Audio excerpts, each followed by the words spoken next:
भक्तजनों, माताओं, बहनों, सादर जय श्री कृष्ण। हमारे YouTube चैनल में आप सभी का बहुत बहुत स्वागत है। मैं हूं आपके साथ आचार्य धर्मेंद्र शास्त्री। आज हम आपको कार्तिक माह के पहले दिन की पहले अध्याय की कथा सुनाने जा रहे हैं। इस दिव्य कथा को अंत तक जरूर सुनिएगा और अधिक से अधिक लोगों को शेयर भी करिएगा। कार्तिक माह का प्रारंभ 31 अक्टूबर 2020 शनिवार के दिन से होगा, जो कि निरंतर 1 माह तक चलेगा और इस दिन से कार्तिक स्नान प्रारंभ हो जाएगा, जो कि 30 नवंबर 2020 सोमवार तक कार्तिक माह का स्नान होगा। 1 माह प्रत्येक दिन आपको प्रातःकाल जल्दी उठना चाहिए और जल्दी उठने के बाद प्रयास करना चाहिए कि ब्रह्म मुहूर्त में आपका स्नान संपन्न हो जाए, यानी सुबह 4:30 से लेके 5:30 बजे के बीच में आपका स्नान हो जाना चाहिए। और उसके पश्चात आपको भगवान का पूजन अर्चन करना है तथा सूर्योदय के समय आपको सूर्य भगवान को जल चढ़ाना चाहिए तथा आपको तुलसी जी का पूजन करना है, आंवले के पेड़ का पूजन करना चाहिए और दीपदान सुबह भी कर सकते हैं, लेकिन सायंकाल का विशेष महत्व माना गया है। कार्तिक महीने में प्रत्येक दिन आपको जल्दी स्नान करने के बाद पूजन अर्चन से निवृत्त होकर के कथा जरूर सुनना चाहिए। प्रत्येक दिन की अलग अलग कथाएं हैं जो हम आपके लिए प्रस्तुत करेंगे। प्रत्येक दिन सुबह आप कथा का श्रवण स्नान करने के बाद यदि करेंगे तो आपको महान पुण्य फल की प्राप्ति होगी तथा कथा सुनने के बाद आप दान दक्षिणा प्रतिदिन यदि प्रदान करेंगे तो तुरंत दान महाकल्याण का फल आपको प्राप्त हो जाएगा। और यदि आप चाहें तो इकट्ठी भी दे सकते हैं, लेकिन धर्म ग्रंथों और शास्त्रों में लिखा हुआ है कि प्रत्येक दिन दान पुण्य करना चाहिए। दक्षिणा दान, वस्त्र दान, गौदान, अन्न दान, फल दान या अन्य वस्तुओं का दान आप कार्तिक माह में करेंगे तो विशेष पुण्य फल आपको प्राप्त होगा। कार्तिक माह में प्याज लहसुन नहीं खाना चाहिए, मांस मदिरा या अंडे का प्रयोग नहीं करना चाहिए। कार्तिक माह में दाल यानी तुअर की दाल का विशेष रूप से उपयोग नहीं करना चाहिए और चावल भी कार्तिक माह में सेवन नहीं करना चाहिए।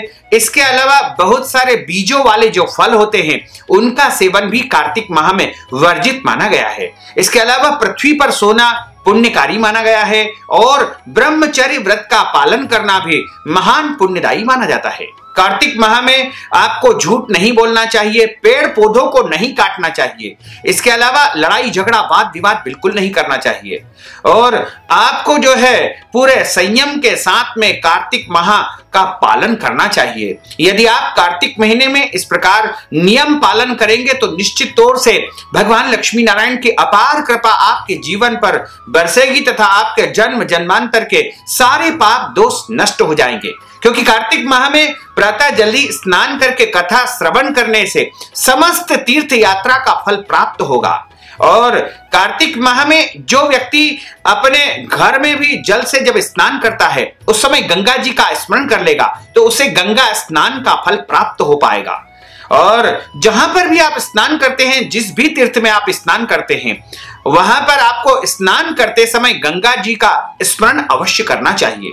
इसके अलावा प्रभु के नामों का उच्चारण आपको करते रहना चाहिए तथा कार्तिक माह में आपको गरीबों की सहायता करना चाहिए, दीन दुखियों को कंबल का दान करना चाहिए। वस्त्र और भोजन का दान करना भी इस महीने में परम कल्याणकारी माना जाता है।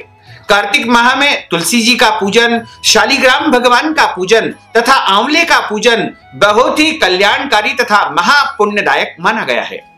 जितने प्रकार के यज्ञ होते हैं, जितने प्रकार के व्रत होते हैं तथा जो भी श्रेष्ठ कर्म होते हैं, उन सब का फल कार्तिक माह में स्नान करने से आपको प्राप्त हो जाएगा। कार्तिक स्नान सौभाग्यवती माताएं कर सकती है, कुंवारी कन्याएं कर सकती है और विधवा महिलाएं कर सकती है, परित्यक्ता महिलाएं कर सकती है। इसके अलावा अन्य सभी स्त्री और पुरुष कार्तिक माह का स्नान कर सकते हैं। कार्तिक माह का स्नान प्रत्येक मनुष्य मात्र को करना चाहिए। जो मनुष्य कार्तिक माह का स्नान करता है उसके जन्मों जन्मों के जो भी पाप होंगे वो नष्ट हो जाएंगे तथा उसके पुण्यों का उदय होगा और उसके जीवन की समस्त अभिलाषाएं पूर्ण हो जाएगी। यदि आप शिक्षा में उन्नति और प्रगति चाहते हो, आप उच्च शिक्षा चाहते हो, तो आपको कार्तिक स्नान करके प्रत्येक दिन कथा का श्रवण करना चाहिए।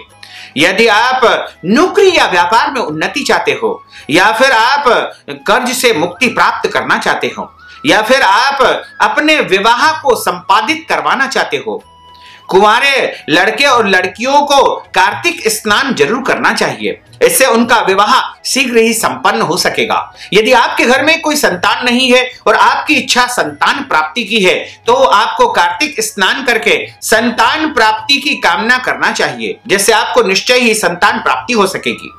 इसके अलावा आपके मन में जो भी इच्छाएं हैं, जो भी अभिलाषाएं हैं, वो सब कार्तिक स्नान करके कथा का श्रवण करने से वह इच्छाएं पूर्ण हो जाएगी। क्योंकि कार्तिक का महीना भगवान नारायण का तथा माता महालक्ष्मी का सबसे परम प्रिय महीना होता है और इस महीने में स्नान करने का, दान करने का, व्रत करने का महान पुण्य फल प्राप्त होता है। यदि आप कार्तिक महीना पूरे महीने व्रत करना चाहते हैं तो आप दिन में फलाहार कर लीजिए और शाम को, जब लगभग शाम को यानी 3 बजे के बाद आपको भोजन करना चाहिए। भोजन करने से पहले आपको भगवान को भोग लगाना चाहिए। भोजन में शुद्ध और सात्विक भोजन आप कर सकते हैं, जैसे आप दाल छोड़ करके अन्य वस्तुओं, चावल छोड़ करके अन्य वस्तुओं का उपयोग भोजन में करें। और इस भोजन में आपको प्याज लहसुन का बिल्कुल भी उपयोग नहीं करना चाहिए। यदि आप दिन में फलाहार नहीं भी करते हैं तो कोई बात नहीं है, और आप इस व्रत को जो है प्रत्येक दिन करें, एक दिन कर सकते हैं या फिर आप पूरे महीने कर सकते हैं। पूरे महीने यदि आपके लिए व्रत करना संभव नहीं है तो कार्तिक के जो अंतिम के 5 दिन रहेंगे, उन दिनों में भी आप व्रत करके कार्तिक स्नान का तथा दान का और व्रत का संपूर्ण पुण्य फल प्राप्त कर पाएंगे। तो इस प्रकार कार्तिक महीना बहुत ही पुण्यदायी है और मनुष्य की समस्त इच्छाओं को पूर्ण करने वाला है। क्योंकि जब हमारे जन्म जन्मांतर के पाप दोष रहते हैं तो हम जीवन में कष्ट को भोगते हैं और कष्ट भोगते हैं और कई प्रकार के संकट और कष्ट हमारे जीवन में उपस्थित हो जाते हैं। यदि हम हमारे जीवन के पूर्व जन्मों के और कई जन्मों के पापों को नष्ट कर लेंगे तो हम पुण्य उदय को प्राप्त कर पाएंगे, और जब हमारा पुण्य उदय होगा तब हमें सुख सुविधाओं की, संपन्नताओं की, वैभव की प्राप्ति होगी और इस जन्म में सभी प्रकार के सुखों को भोगते हुए धर्म, अर्थ, काम और मोक्ष की प्राप्ति हमें हो पाएगी। तो यदि आप कार्तिक माह स्नान करने जा रहे हैं तो बहुत ही अच्छा है और कार्तिक माह के प्रत्येक दिन की कथा आपको सुनना चाहिए। अब हम आपको कार्तिक माह के पहले दिन की पहले अध्याय की कथा सुनाने जा रहे हैं।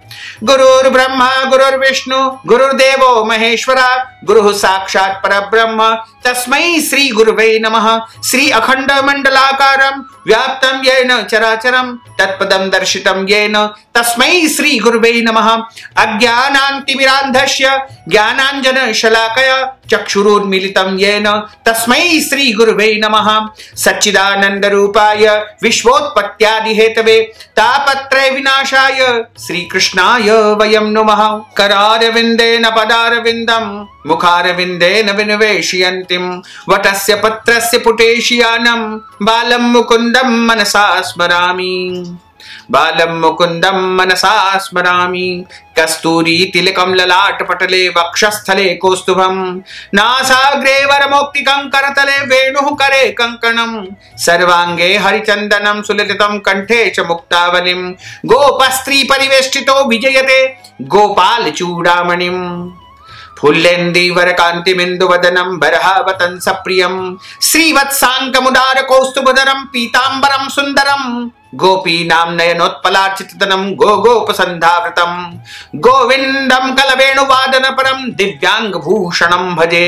दिव्यांगभूषणं भजे। विरहपीडं नटवरवपुः कर्णयोः कर्णिकारं बिभ्रद्वास कनकपीशं वेजयन्तीं च मालां रन्ध्रान् वेणोर्धरसुधया पूरयन् गोपवृन्दैः वृन्दारण्यं स्वपदरमणं प्राविशत गीतकीर्तिः। जय जय श्री राधारमण जय जय नवल किशोर जय गोपी चितचोर प्रभु जय जय माखन चोर। मात मेरी श्री राधिका पिता मेरे घनश्याम इन दोनों के चरणन में मेरा बारंबार प्रणाम, मेरा बारंबार प्रणाम। मोहिनी मूरत श्याम की वो मन रही समाय जो मेहंदी के पात में लाली रही समाय। धन यौवन एक दिन उड़ जाएंगे जैसे उड़े कपूर मन मूरख तू राम भज, क्यों चाटे जग धूर, क्यों चाटे जग धूर। बोलिए श्री वृंदावन बिहारी लाल की जय, गोपाल कृष्ण भगवान की जय, लक्ष्मी नारायण भगवान की जय, श्री द्वारकाधीश भगवान की जय, श्री वल्लभाधीश की जय, श्री यमुने महारानी की जय, श्री गुसाई जी महाराज की जय। कार्तिक माह के पहले अध्याय की कथा का यहाँ पर प्रारंभ होता है। मैं सिमरू माता शारदा, बैठे जिह्वा आय, कार्तिक मास की कथा लिखे कपिल हर्षाय। निमिषारण्य तीर्थ में सूत जी महाराज 88,000 सोनकादिक ऋषियों से बोले, अब मैं आपको कार्तिक माह की कथा विस्तार पूर्वक सुनाने जा रहा हूं, जैसे सुन करके मनुष्य सब पापों से छूट करके अंत समय में जो है सभी सुखों को भोग करके वैकुंठ लोक को प्राप्त कर लेता है। सूत जी महाराज बोले कि भगवान श्री कृष्ण जी से आज्ञा लेकर के देवर्षि नारद के चले जाने पर सत्यभामा प्रसन्न होकर लक्ष्मीपति भगवान से कहने लगी, हे नाथ, मैं धन्य हो गई हूं, मेरा जीवन सफल हो गया है, मेरे जन्मदाता भी धन्य है, जिन्होंने मुझ जैसी त्रिलोक्य सुंदरी को जन्म दिया, जो आपके 16 सहस्त्र स्त्रियों के मध्य में आपकी परम प्यारी पत्नी बनी हुई है। मैंने वह कल्प वृक्ष आदि पुरुष आपके साथ नारद जी को विधि पूर्वक दान में दे दिया है, परंतु वही कल्प वृक्ष मेरे घर लहराया करता है, जिस बात को मृत्यु लोक में कोई भी स्त्री नहीं जानती है। हे त्रिलोकीनाथ, मैं आपसे कुछ पूछना चाहती हूँ, आप मुझे विस्तार पूर्वक कार्तिक महात्म्य की कथा सुनाओ, जिसको सुन करके मेरा हित हो तथा जिसके करने से कल्प पर्यंत भी आप मुझसे विमुख न हो। सूत जी महाराज बोले कि सत्यभामा जी के ऐसे वचन को सुन करके हंसते हुए द्वारकाधीश प्रभु श्री कृष्ण बोले, सत्यभामा का हाथ उन्होंने पकड़ करके तथा अपने सेवकों को वहीं पर रोक करके विलास युक्त अपनी पत्नी को कल्प वृक्ष के नीचे ले गए और मुस्कुरा करके हंसते हुए कहने लगे कि हे प्रिय, 16,000 रानियों में से मुझे तुम प्राणों के समान प्यारी हो। तुम्हारे लिए मैंने इंद्र आदि देवताओं से भी विरोध किया था। हे कांते, जो बात तुमने पूछी है उन अद्भुत बातों को सुनो। सूत जी महाराज कहते हैं कि एक दिन श्री कृष्ण भगवान ने सत्यभामा की प्रिय कामना के लिए गरुड़ पर सवार होकर इंद्र लोक जाकर के कल्प वृक्ष मांगा। तब इंद्र ने के मना कर देने पर गरुड़ का इंद्र से घोर युद्ध हुआ और गोलोक में गरुड़ जी ने गौओं से युद्ध किया। गरुड़ जी की चोट से उनके कान और पूंछ कट गए और नीचे गिर पड़े। उनके रुधिर से 3 वस्तु उत्पन्न हुई, कान से तंबाकू बनी, पूंछ से गोभी बनी और खून से मेहंदी बनी। इन तीनों के प्रयोग करने से मोक्ष प्राप्ति नहीं होती है। तब गौ ने भी क्रोध में भर करके गरुड़ को मारा, जिससे उनके 3 पंख टूट करके गिर पड़े। इनके पहले पंख से नीलकंठ, दूसरे से मोर बना, तीसरे से चकवा चकवी पक्षी उत्पन्न हुए। हे प्रिय, इनके दर्शन मात्र से ही शुभ फल की प्राप्ति होती है। यह सुनकर के सत्यभामा बोली कि हे प्रभु, मैंने अपने पिछले जन्म में कौन कौन से दान व जप नहीं किए हैं, मेरा कैसा स्वभाव था तथा मैं किसकी पुत्री थी और मुझे मृत्यु लोक में जन्म लेना पड़ा। मैंने ऐसे कौन से शुभ कर्म किए जिससे मैं आपकी अर्धांगिनी बनी हुई हूं। भगवान कृष्ण बोले कि हे प्रिय, जो तुमने पूर्व जन्म में शुभ कर्म किए हैं उन्हें विस्तार पूर्वक तुम्हें सुनाता हूं। पूर्व समय में सतयुग के अंत में मायापुरी में अत्रि गोत्र में देव शर्मा नाम का एक ब्राह्मण वेद वेदांत का जानने वाला था। वह प्रतिदिन अतिथियों की सेवा करता था, हवन और सूर्य भगवान की पूजा किया करता था। उसका तेज सूर्य के समान तेजस्वी था। उसके वृद्धावस्था में गुणवती नाम की कन्या उसके यहाँ उत्पन्न हुई। उसका विवाह उस पुत्रहीन ब्राह्मण ने चंद्र नाम के अपने शिष्य के साथ में कर दिया। वह चंद्र को अपने पुत्र के समान मानता था तथा चंद्र भी उसे अपने पिता के समान सम्मान देता था। एक दिन वे दोनों कुशा और समीधा लेने के लिए जंगल में गए। हिमालय की तलहटी में भ्रमण करते हुए उन्होंने एक राक्षस को आते हुए देखा। उस राक्षस के आने से भय के मारे, डर के मारे उनके सारे अंग शिथिल हो गए और भागने की सामर्थ्य भी उनमें नहीं रही। तब उस काल के सदृश राक्षस ने उन दोनों को मार डाला। उनके धर्मात्मा होने के कारण मेरे पार्षद उनको मेरे पास वैकुंठ में ले आए, क्योंकि उन्होंने आजीवन सूर्य भगवान की पूजा की थी। उस कर्म से मैं उन दोनों पर अति प्रसन्न हुआ। भगवान शिव, भगवान सूर्य, गणेश जी, देवी, इन देवताओं की पूजा करने वाले सब स्वर्ग को प्राप्त करते हैं। मैं एक होता हुआ भी काल और कर्मों के भेद से 5 प्रकार का होता हूं। जैसे एक देवदत्त, पिता, भ्राता आदि नामों से बोला जाता है।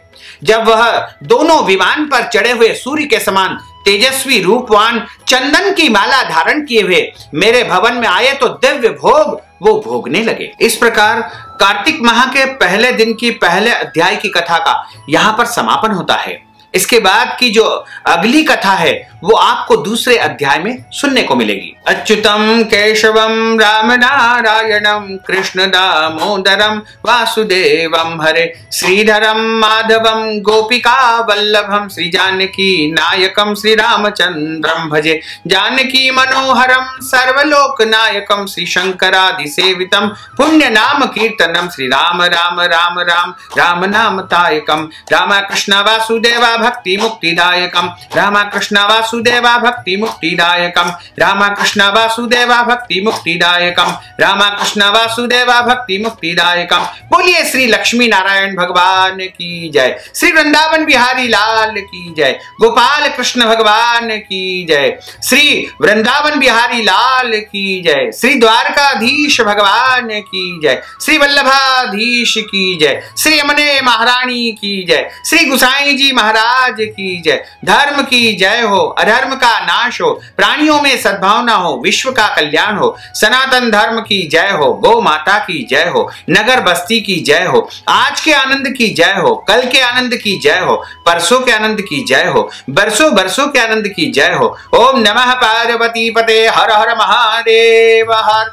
भक्तजनों, माताओं, बहनों, आपने इस ज्ञानवर्धक कथा का श्रवण किया है। कथा सुनने के बाद आप दान स्वरूप धन राशि प्रदान करना चाहते हैं या कार्तिक मास के निमित्त कोई भी दान पुण्य करना चाहते हैं तो आप हमारे पेटीएम के माध्यम से, गूगल पे के माध्यम से, फोन पे के माध्यम से अपनी श्रद्धा और आस्था के अनुसार दान पुण्य अवश्य करके और कार्तिक मास का संपूर्ण पुण्य फल प्राप्त कर सकते हैं। साथ ही इस ज्ञानवर्धक वीडियो को अधिक से अधिक लोगों को शेयर करिएगा, लाइक करिएगा, कमेंट करिएगा और यदि अभी तक आपने सब्सक्राइब नहीं किया तो अभी और इसी समय सब्सक्राइब अवश्य कर लीजिए। आपको और आपके पूरे परिवार को सादर जय श्री कृष्ण, सादर धन्यवाद।